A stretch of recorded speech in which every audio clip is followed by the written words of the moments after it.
artigo que eu vou apresentar é sobre aprendizado de máquina para avaliação de risco materno em mulheres com pré-eclâmpsia, um estudo de modelagem. Ele foi publicado na Lancet Digital Health, agora em abril de 2024. Então, o artigo começa falando sobre uma definição de pré-eclâmpsia, como sendo a hipertensão de início recente ou após 20 semanas de gestação, acompanhada por proteinúria de início recente, outros danos a órgãos alvo maternos, ou evidência de disfunção útero-placentária. Essa foi a definição usada. É uma complicação que ocorre de 2 a 4%, em 2 a 4% das gestações, é considerada uma das principais causas de mortalidade e morbidade materna, e eles citam que 99% das mortes maternas por essa causa ocorrem em países de baixa e média renda, provavelmente pelo acesso limitado a serviços obstétricos e cuidados aos recém-nascidos. Então, o objetivo desse estudo foi usar algoritmos de machine learning para desenvolver e validar externamente um novo modelo globalmente relevante para a predição de eventos em mulheres com pré-eclâmpsia, usando informações disponíveis rotineiramente. Então, o PIERS é a sigla para Pré-Eclampsia Integrated Estimate of Risk. E o PIERS ele já tinha sido feito uma versão anterior que usou regressão logística para estimar o risco de pré-eclâmpsia em países de alta renda. Então, os dados que foram utilizados foram de 8.843 mulheres com pré-eclâmpsia, recrutadas de 53 instituições em 11 países, reunindo países de baixa, média e alta renda. Então, foram duas coortes que foram combinadas. E desse total, então, eles fizeram a divisão aleatória em treino e teste, e, na verdade, 75% eles usaram para o treinamento, e os 25% restantes eles dividiram em duas partes, uma para selecionar limites para estratos de risco, e o outro foi reservado para o teste especificamente, validação do modelo. Além disso, eles também fizeram uma validação externa com 2.901 mulheres com pré-eclâmpsia no Reino Unido entre dezembro de 2013 e dezembro de 2021. O que eles consideraram de desfecho foi a ocorrência de um ou mais eventos graves dentro de 2 dias após a primeira avaliação da pré-eclâmpsia. E lá no material suplementar, eles apresentam quais foram esses possíveis eventos graves que eles estão chamando aí, né? Então, tem lá uma lista enorme, eu coloquei uma parte aqui da tabela só para exemplificar, né? Mas é uma combinação de eventos, né? O que eles estão chamando aí de evento, e eu vou usar evento por uma questão de facilidade, tá? As variáveis usadas como preditoras foram todas coletadas anterior à ocorrência de qualquer evento, e incluiu variáveis demográficas, história obstétrica passada e atual, sintomas e testes laboratoriais. Eles comentam que dos dados total, 18,6% eram missing, e eles excluíram variáveis que tivessem mais do que 60% de 60% ou mais de missing. E para as variáveis que tinham uma proporção mais baixa de missing, eles fizeram uma imputação para os dados faltantes do tipo missing at random e missing completely at random. Eu vou falar um pouco sobre isso, que eu acho que é interessante citar. E aí, então, os dados de treinamento que eles chamaram em vários momentos do artigo de dados de desenvolvimento e de validação foram imputados 20 vezes, usando o Random Forest encadeado. Então, eu resolvi fazer esse parênteses porque eu acho que é super importante a gente pensar na questão dos missings, e ele traz isso no artigo, achei bem interessante ele falar sobre isso. Então, são 3 os tipos de mecanismos de dados faltantes. O missing completely at random é quando não tem nenhuma relação entre os dados ausentes e qualquer informação observada, é quando o missing é totalmente ao acaso. O missing at random é quando existe uma relação sistemática entre os dados ausentes e alguma informação que foi coletada. Então, um exemplo clássico é, por exemplo, homens podem não querer responder certas questões sobre depressão mais que mulheres, né? Então, pode ter uma relação entre a resposta a alguma questão da depressão e o sexo, né? E o último tipo de dados faltantes é o missing not at random, que é o mais complicado de todos, do ponto de vista de solução, né? Que é quando os dados ausentes são relacionados à própria variável de interesse. Então, usando esse mesmo exemplo, imagina que pacientes com depressão severa se recusam mais frequentemente a responder à pesquisa que pretende classificar a severidade de depressão. Então, esse é um tipo de mecanismo de dados faltantes que é extremamente complicado de se resolver. E é importante a gente pensar, né, de que maneira esses missings estão acontecendo, para poder pensar na melhor forma de tratá-los. Então, a análise com os dados completos, ela só não será viciada, certamente, quando for missing completely at random. Nos outros 2 casos, não temos segurança. Pode existir algum vício de considerar os dados completos. E para a imputação de dados, a gente tem que supor que o mecanismo de missing seja, no mínimo, MAR, né? No mínimo, missing at random, ou o completely at random. Então, quando a gente está aplicando uma imputação nos dados, a gente está fazendo essa suposição. E foi legal que ele comentou que ele testa, né? Se tem se os missings estão acontecendo, se ele pode assumir que os missings estão acontecendo dessa forma, at random, e ele faz da seguinte maneira: ele cria indicadores de missing, então, indicador 1, né, indicando que aquela observação é missing para aquela variável, faz isso para todas as variáveis que tem missing, e cruza essa informação com os preditores. E aí faz testes estatísticos para ver se tem associação. E segundo ele, o artigo, se for significativo para alguma variável, o mecanismo pode ser considerado como at random. E aí ele indica que todas as variáveis tiveram pelo menos um teste significativo, então há uma evidência de que o mecanismo pode ter sido at random. Eu acho que isso aqui a gente pode discutir um pouco, não sei se eu concordo, mas enfim. Com relação aos algoritmos de machine learning, então, os dados de treinamento, foi feita uma validação cruzada de 10 partições, e ele usou vários métodos de machine learning com seleção de variáveis a partir de 36 possíveis preditores. Isso está tudo no material suplementar. Então, no artigo principal, ele só apresenta o Random Forest, mas ele testou Gradient Boosted Trees, Artificial inteligência, redes neurais, regressão com a regularização de laço, read, até um Bayesiano. E os modelos testados, eles foram testados em cada um dos dados imputados. Então, lembra que eles fizeram a imputação 20 vezes. Para cada um desses dados, eles obtiveram a predição e fizeram uma predição combinada pela média.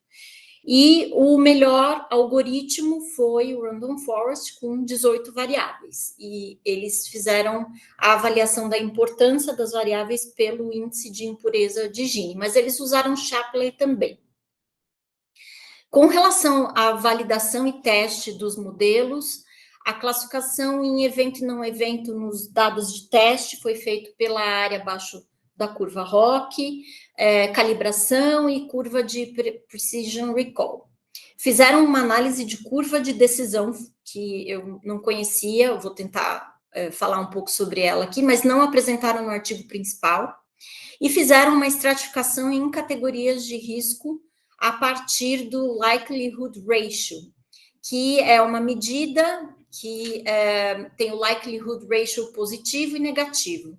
O positivo, quanto maior, favorece a classificação como risco muito alto e alto, e o likelihood negativo favorece a classificação como risco muito baixo ou baixo. E o moderado foi considerado o caso contrário. E eu só queria chamar atenção aí pela confusão do termo likelihood ratio, que em estatística também é usado em outros contextos. Então, por exemplo, no artigo que acho que é o Kevin que vai apresentar, eu vi que eles usam lá o likelihood ratio test para comparar modelos. Então, a gente usa em outros contextos também, mas aqui nesse caso é uma medida que é calculada com base na sensibilidade e na especificidade, então ele traz essa explicação lá no material suplementar. E então, para cada corte de probabilidade predita, ele calcula o likelihood ratio positivo e vai e negativo, né? E vai definindo assim, com base naquele critério, os estratos de classificação. E aí ele faz uma análise de sensibilidade, que é o estudo de modelagem, que está lá no título, eu entendi que é aqui, né? Ele faz variações da análise principal, né? Então, ele tem a análise principal e ele faz várias outras análises, mudando alguma característica da análise. Então, por exemplo, a inclusão de variáveis relacionadas à coagulação. Ele usa 3 recortes de eventos no tempo. Então, embora ele tenha considerado a análise principal como sendo evento até 2 dias após a internação, ele também faz a análise considerando evento em até 7 dias e considerando evento em qualquer momento após a internação. Então, ele usa um acumulado aí, né, para aumentar um pouco a taxa de evento. E ele também analisa 3 grupos de mulheres, as que não tiveram evento especificamente renal, as que não tiveram evento especificamente hematológico e as que não tiveram nenhum dos 2 eventos. E ele também faz a análise com dados completos e imputados pela média para comparar com o que ele sugeriu de imputação lá no modelo principal. Então, ele não apresenta todos esses resultados no artigo. Boa parte disso está no material suplementar. Então, já passando para os resultados, falando especificamente sobre o evento, né, a frequência de eventos, a gente tem em até 2 dias após a internação, 6,7 eventos, em até 7 dias, 9,2, e em qualquer momento após a internação, 12,12. Vai aumentando porque vai acumulando.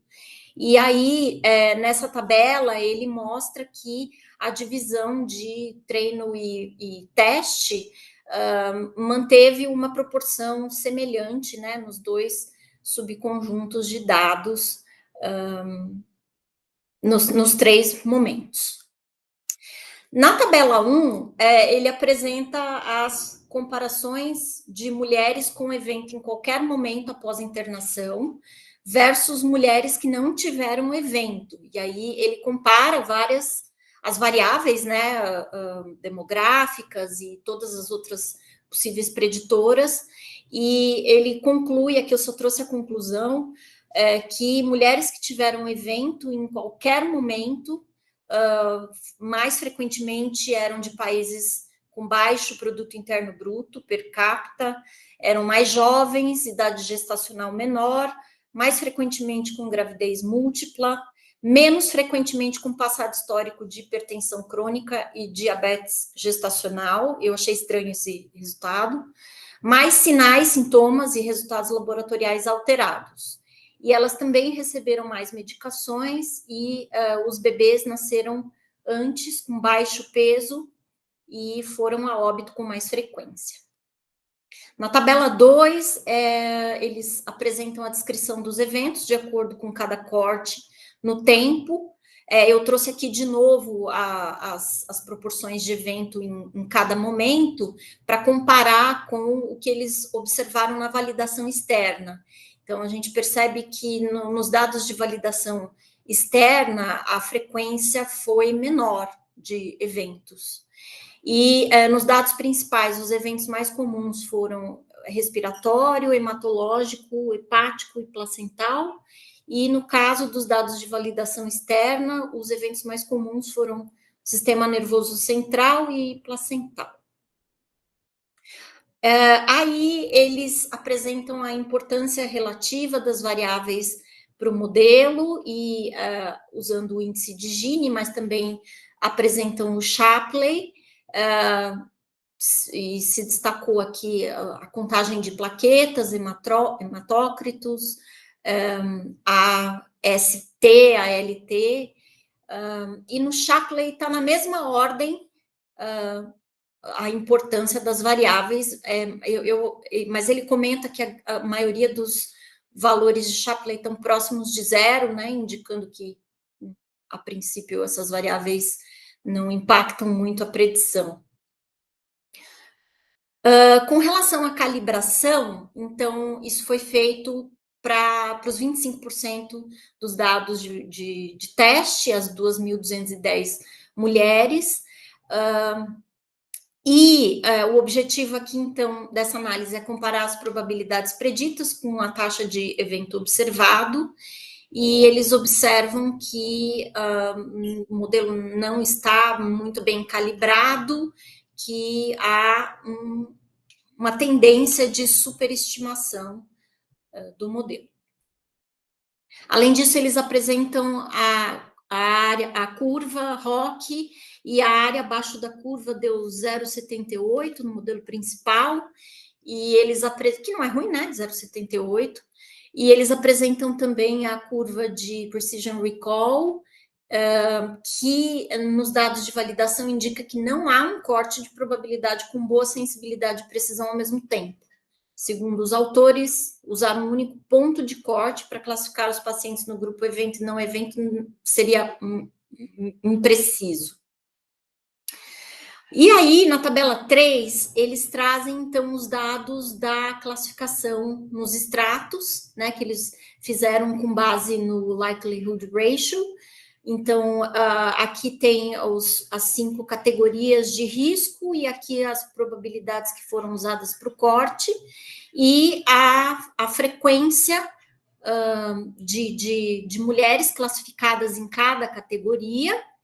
E, na sequência, ele apresenta a proporção de eventos em 2 dias, em 7 dias, e até dentro do período de internação. E a conclusão é que, entre as mulheres classificadas como baixo risco ou muito baixo risco, os eventos foram pouco frequentes nos 3 recortes, né? E entre as mulheres classificadas como muito alto risco ou alto risco, os eventos foram frequentes nos 3 recortes. Então, concluiu, né, que a classificação do modelo, usando essa estratificação, foi satisfatória. E aí ele faz essa mesma análise lá nos dados de validação externa, e ele conclui também da mesma maneira que esse padrão também foi observado no conjunto de dados de validação externa, portanto, a classificação também foi considerada apropriada. E aí, no material suplementar, ele mostra lá tudo que eles testaram de algoritmos de machine learning, inclusive usaram métodos de seleção de variáveis, Vita, Boruta, eliminação recursiva, o laço para regressão, e nessas análises adicionais, as conclusões que eles, resumidamente, né, as conclusões que eles obtiveram foi que o modelo com nenhuma variável de coagulação foi preferido, a remoção dos componentes renais e hematológicos da definição de evento não alterou significativamente o desempenho do modelo, Análise com casos completos mostrou uma área da curva, a área abaixo da curva ROC reduzida, e a imputação pela média apresentou resultados semelhantes. Aí, essa análise da curva de decisão, não sei se eu já estou estourando o tempo, né? Eu vou tentar explicar rapidinho. Ele diz que a análise da curva de decisão avalia a utilidade do modelo preditivo. Então, é o benefício de tratar pacientes, ou seja, classificar como positivo acima de um determinado threshold, comparado com tratar todos ou tratar nenhum deles. E aí, então, aqui no gráfico a gente vê que tem as linhas tracejadinhas, que são as linhas que definem os grupos de risco, né, que ele fez lá pelo likelihood ratio, e ele conclui que o modelo teve maior benefício do que tratar todos ou nenhum paciente nos limites de corte entre 3% e 75%. Ou seja, tratar risco muito alto ou a partir de alto ou a partir de moderado apresenta melhor benefício do que tratar todos ou nenhum. Então, rapidamente, né, a discussão, identificar mulheres com pré-eclâmpsia em muito alto risco ou alto risco de eventos pode auxiliar na tomada de decisões sobre várias decisões, local de atendimento, transferência de cuidados, vigilância pré-natal e pós-natal, co-intervenções, momento para o parto. E eles ressaltam que é o primeiro modelo com estratificação de risco na pré-eclâmpsia, desenvolvido com machine learning, incluindo países de baixa renda.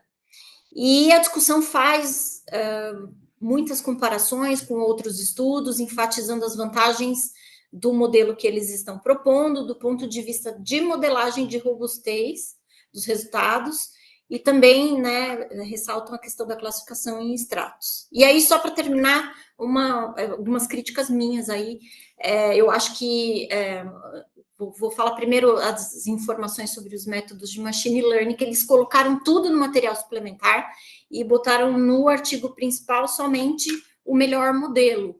E não sei, eu acho que isso é uma informação essencial, não acho que é uma informação para material suplementar. Então, eu diria que talvez o artigo ficasse muito grande, né, muito longo, mas são informações muito importantes que eu acho que podiam ter ido para o artigo principal. E ele não fala sobre limitações do estudo. Eu acho que isso é extremamente importante, a gente sempre tem que né, observar quais são as limitações do estudo.